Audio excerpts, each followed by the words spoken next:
So hi everyone, my name is Aniket D'Souza, and in this particular video we're going to talk about how you can project mutual fund data in a trading view like chart. All right. So yesterday I was having a word with one of my dear friends um, about mutual funds. He has taught me a lot about mutual funds. He's got several years of experience and in-depth expertise as well. And we were trying to experiment something, and he said, Aniket, why not we try something like this? Is there a way that we can actually pull data from online, and we are able to project it on a chart, because TradingView does not really have an option, right? TradingView has an option for ETF, but not necessarily uh, for for just the regular ones.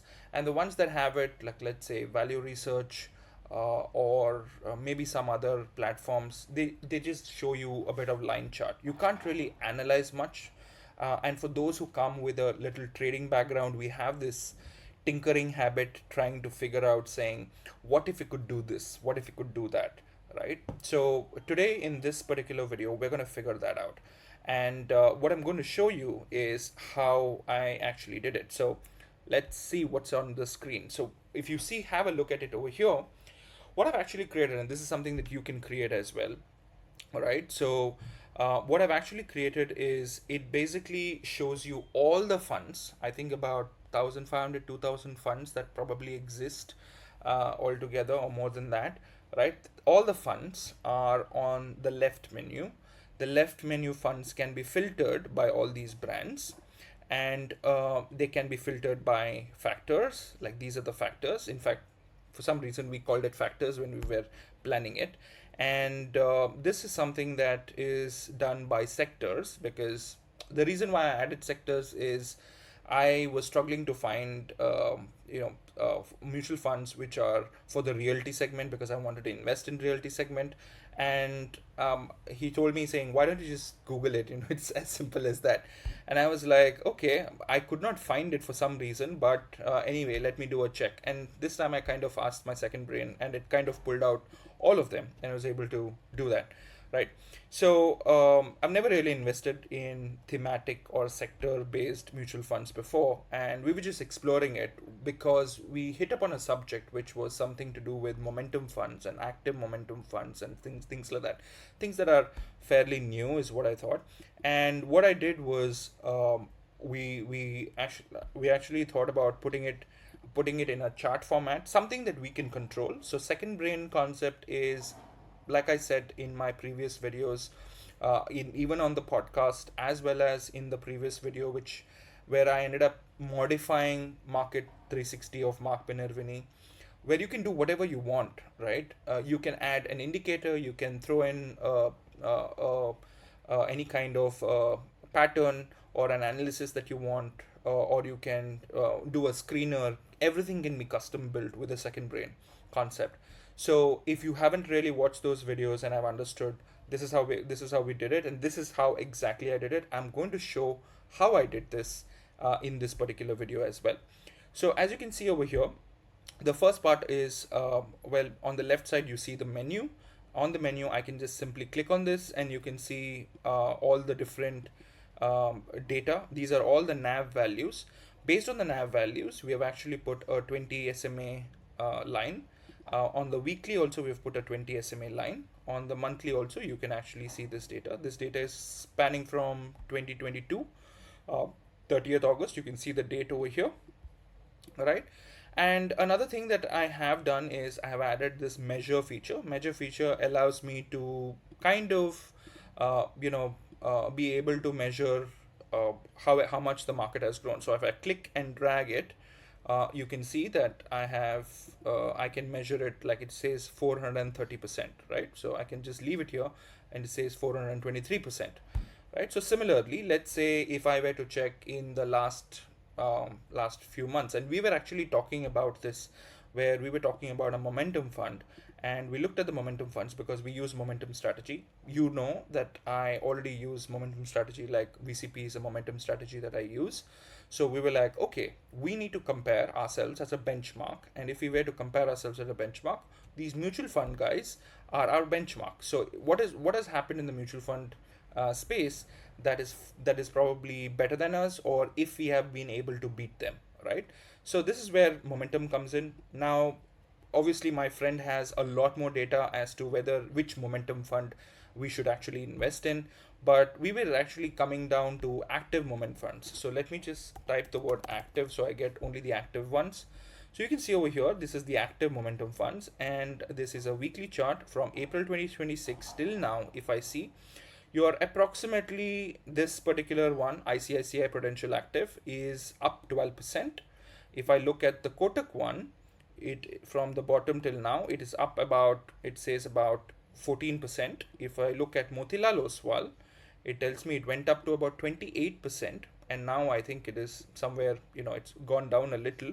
But if you see over here, it's about 28 to 26%. Nifty Nippon India active mutual fund is about 18%. Samco is about 28%. Union Active is about 23%. So you can actually see which are the mutual funds that are out here. The best part about this is I have customized whatever I want. So I said I want SMA 20. Okay, you put SMA 20. I want RSI, and you can see the RSI at the bottom. I can see it on a monthly, I can see it on a daily. I can zoom into a chart and look at it as well, right? I can zoom out, zoom in, it will adjust automatically. So this is the beauty of using a second brain to build whatever you want. And even the better part is that because the second brain concept is built around Claude Code, you will be able to build further, or make it even more alive, right? So for example, this particular dashboard right now, what you're seeing is local, which means it is not online at all. This data is all coming from offline. Okay, what has happened is, in the back end, when during the processing, what has happened is it's pulled all the data from the nav website, from the MFI, I think MFPI, something like that, MFI website. Don't really know because I left the platform to do it.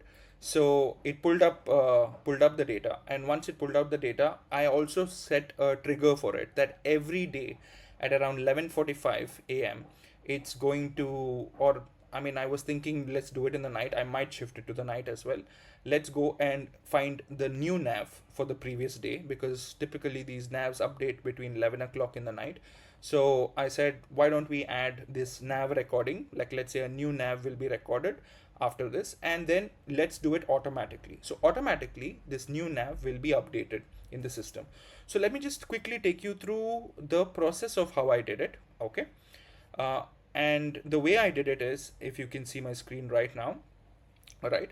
So my friend gave me this data for the first time. So when I first tried to do it, I used not Claude Code, I used normal Claude. Okay, I asked it saying, okay, I want to have a mutual fund nav data. This is the attached mutual fund data. I want to create an artifact which showcases, so and so. And I said, I want a clothesline chart. I want whatever, right? I want a 20 moving average. I gave my wish list. This is the first thing that I did. And immediately what it did is it kind of created all of that, and it gave me a file like this. Okay. Now this one, I looked at it and I was like, okay, this is interesting. This looks very interesting, but I was like, okay, let's see. And initially when it gave me the thing, it gave me a little bit, the viewport was wrong, like something was over here was wrong. However, then I said, oh no, something is wrong with the viewport. I can't really see it. It was just going big and small. So then it kind of automatically fixed it. Viewport is something that I use, but it's not necessary that you might use it. You can use whatever you want. You can just say there's something wrong with the chart, right? And it will try to figure out itself and correct it. And then it gave an updated version. And then I said, can you give me an option of candlestick versus light chart? Now, I was actually thinking over here that, this data will have candlestick, but then later onwards I realized that how can candlestick be even possible, right? It's just a nav data. It does not have, like, it's not like an ETF that goes up and down. So so that was a little weird, and it just it just created some random candlestick kind of an approach. And that is where the human mind or the creativity comes in place, trying to figure out, saying that logically speaking it doesn't make sense. So don't give something like, if you see over here, daily candles are synthetic. which means that it's just fictional. You don't really have to depend on them. It's also told saying that candlesticks are not something that come in a nav format, right? And then if you have a look, is there a way I can access or download data directly from an online website for Indian mutual funds so that I can download the data for the last 5 or 10 years, put it on a chart on a daily basis? Can I upload this data at 10 o'clock every night? Is that possible? And then it kind of tells me yes. So this is where it tells me saying this is the place where you can do it. It tells me yes, you don't need to upload anything at night. The data is free at the source, so I can just download it, build something. And then I said, in that case, can I push this into Claude Code and maintain the data projection? It said yes, it's the right move, and then it gave me a whole structure around how to do it. And then after that, it gave me some instructions saying that ideally it happens at 11 o'clock in the night, and if you want to put it on online, then you'll probably require GitHub pages or maybe a VPS server and stuff like that. So I said, okay, I'll check 11, okay with the 11:15 check. I didn't do anything much after that. And then said, give me a full prompt. Okay, I wanted the same thing, but I wanted to move it into Claude Code, because there I can actually do everything else, right? More like coding and engineering kind of stuff. So that's what happened. So I told, give me a full prompt I can paste on Claude Code, and then it gave me this index, this particular prompt based on all the conversation that I have had above, right? It's a really long code. I don't really know what it's trying to instruct, but it's giving stuff. And then then I read it a bit, and then I understood that there is something about GitHub written somewhere in between. I just did a quick glance at it, and I said, I don't want any dependency online. It has to be offline in my folder, in my second brain. Nothing has to be online. So I don't want to save anything on GitHub. I want to save everything offline. And it said, fair enough. Okay, it gave me a revised code, and this is the Claude Code prompt, right? And then after a while, this part I did it until last night. I mean, this entire thing was done last night after my conversation with my friend. And then today morning, I thought, let me just try another set of data. So I kind of uploaded another set of data, which I went to the site and downloaded it. I said, can you create a similar chart? And it immediately created, it checked, and it gave me this for the Motilal Oswal active fund. And I was like, okay, this is good. And then I said, is it possible to add an interactive tool like a price range, percentage tool, like in TradingView chart? So it thought for a while, it did it, and then it gave me that option as well. So right now I can just click on range over here, and you can see that I can just pull this somewhere like this, right? And see the calculation. Now, if you see in this particular one, this is not done in second brain. Okay, all this is still happening online. It is happening on Claude. It's not happening on Claude Code. When I shift it to Claude Code, everything happens offline. So this was primarily done to create a template, to create a design, to see that, okay, this is what I want, this is what I want to, how it should appear. So once I basically have this option of seeing how I like it, it looks good. Now I basically tell it saying, okay, this is all fine. Give it to me in a code format that I can actually push it into the other platform, right? And then I come back to code, right? So I come back to Claude code. Just a second. I'm just clicking on yes, and I create a folder. I create it inside my trader one, which you would have probably seen even in the past. And I say I want to create another folder to create and maintain mutual funds related dashboard. So I'm basically telling it saying that I already have a trader dashboard or my second brain that's already created. I want to create another folder inside and then possibly add it. And then I just dump the entire HTML thing that that it gave me, right? The earlier Claude had given me this. I had copied it and kept, and I already told it saying I don't want anything online, or everything has to be running offline, nothing has to be running online. Build it as follows, and I just dumped everything in. Once I did it, it took some time. It took a lot of approve, or allow this. A lot of that happens. It ended up actually creating this whole thing in a downloads folder, like in my downloads folder. Actually, I did not want it there, but I don't know why it did it. So once it did the entire thing, I had a look at it, and then I tried to log in. It did not work because what it was trying to do is it was trying to replace my existing dashboard that I had, which I had actually created for the Market 360, this one, right? So it tried to interfere with that, and I told it saying, I stopped it in between, and I said, I don't want you to interfere with this. Use a different port, a different link that I can use, right? And I created it in that way. Then I went down, and then I said I want to have a list of. So what it did is it created that, it created the dashboard, and once it created the dashboard, I said, okay, I want the chart on the right, I want the list of mutual funds on the left. So I did that, and then I hit my limit. So I hit my Claude code limit, and I waited, and then after that I had to kind of restart. So when I restarted, I just said, okay, is it done? And then it said, no, it's not done, it's still building. I'm just going to start building it again, and it started continuing from where it was building, right? And then it kind of pulled all that data. It did all the thing about left bar, right sidebar, and stuff like that. And I said, please set up this project in a new folder inside the trader folder, because it was in a downloads folder.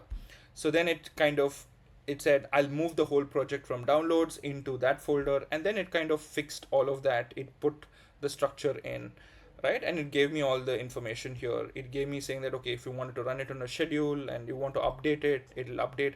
And then I said, I have no clue. And it said, everything is ready. And I'm like, how do I access it? I have no clue. So I said, how do I access it now?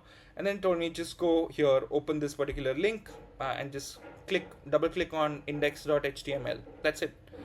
And after that, once I had a look at it, I kind of gave my feedback. These are a couple of things that I identified. So from the feedback, I said, I want to be able to zoom into daily charts. I want to zoom in, zoom out. I want to calculate price range, because the price range feature that I had spoken earlier did not really come in this. So I said, I want to calculate the price range. On the left hand side, I said, I want a list of all the mutual funds, not just, so it had given me just 2 or 3 at that time.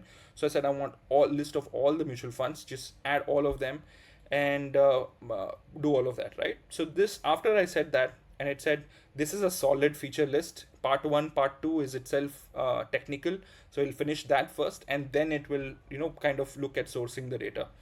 And then after a long time, it gave me it took a while, and then it kind of, once it had downloaded and created, it gave me screenshots and stuff like that in between as to what it was doing. It identified what kind of bugs it had and stuff like that. And then after a long while of clicking allow, right? So it formed that particular dashboard that I showed you, right? So, and then over here you can see, I noticed that we have had added all the things that we want. The entire list of mutual fund is missing. I wanted to go online and scrape or download the data of all mutual funds and put it inside my dashboard. And that's what it did. Now here it said, that's the real scope: 1729 direct growth, non-ETF, open-ended mutual fund schemes across AMC and categories. And it kind of pulled all that information, right? You can see how much of text is that it has done, or the work that it has done. And then at the end of it, it told me everything was ready. And then I said, I can't really see the price range feature, that was still not active. And then it said, okay, fine, let's look at it, let's see what is wrong, what is right. And then I said measure is not working, right? So, and once all of that is done, it just said everything. It showed me a screenshot and said measure is working right now. And that was the end of it. Yeah. So this way we ended up actually building the whole platform. All right, so if you like this particular video, give it a thumbs up, and I want you to try this at home, so that you can actually do it yourself and you can upgrade from what I have built as well. Thank you so much, and see you in the next video. Give it a thumbs up if you like this particular video, and don't forget to subscribe.